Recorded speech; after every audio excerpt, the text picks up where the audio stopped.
Hello and welcome to Quell. Now the video title, yes, recruitment in workplace violence probably sounds a bit weird. However, what I'm going to just basically highlight is this. I work a lot in the housing care and homeless section, and also within now the hospitality and the retail section.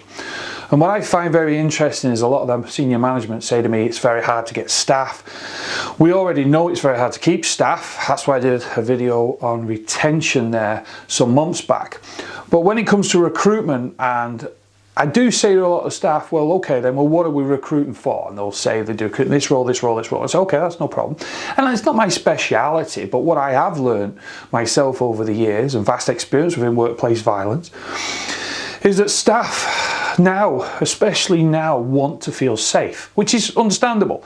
But when you're trying to recruit in, let's say, retail, and all you see on the news is shoplifting and staff being verbally abused and so on, it's very hard to want to get them in. If you look at hospitality that I work heavily within, and especially when it comes to the bars, the clubs, the hotels where we're having guests that are just, well, refusing to leave in certain times.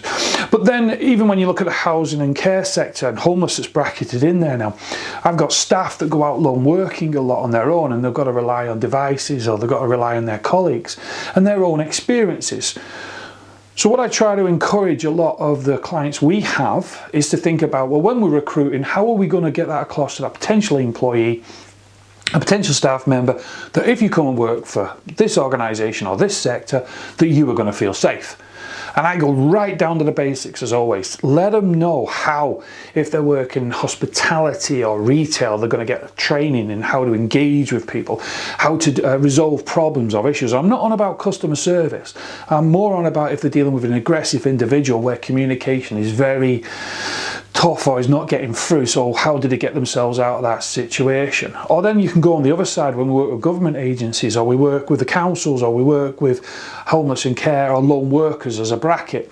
We always go on about, well, do you tell them if they're going to go out on their own, they're going to have this support, they're going to have the equipment, they're going to have the booking in system, they're going to have a system of support if they're involved in an incident.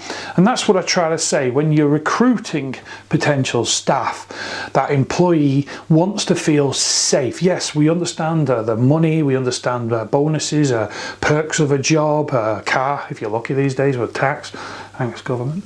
But there's all these things, and I just think sometimes that we overlook the staff need to feel safe, which is important, that's my job. But it's also that if they're going to go and work for this potential company, or like I say in this sector, that there is ample methods put in place. So if you're recruiting, you're a manager, or you're the HR, you're responsible for the recruitment to your company, just think to yourself, when you're putting down that criteria of the job, or you're putting down that information, trust me from my experience, staff do have a tendency to look at, well, okay, then I'll come and work in this trade, but how are you going to keep me safe?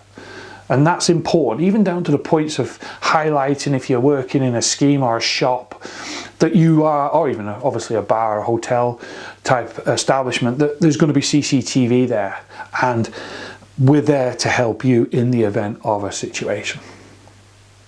Thank you for watching. I hope this just prompts a conversation with your organisation, because that's what I like to do. And it's great for me when I'm walking around, I'm doing my risk assessment, so I'm writing procedures for companies or looking at incidents with companies, that people point out the videos and say, oh, I've seen you do that video the other day. They are saying some funny comments, but hey, I do try. Thanks for watching, stay safe whatever you're doing, and please continue to follow our videos, and hopefully you will also follow us on LinkedIn. Stay safe whatever you're doing, and bye for now.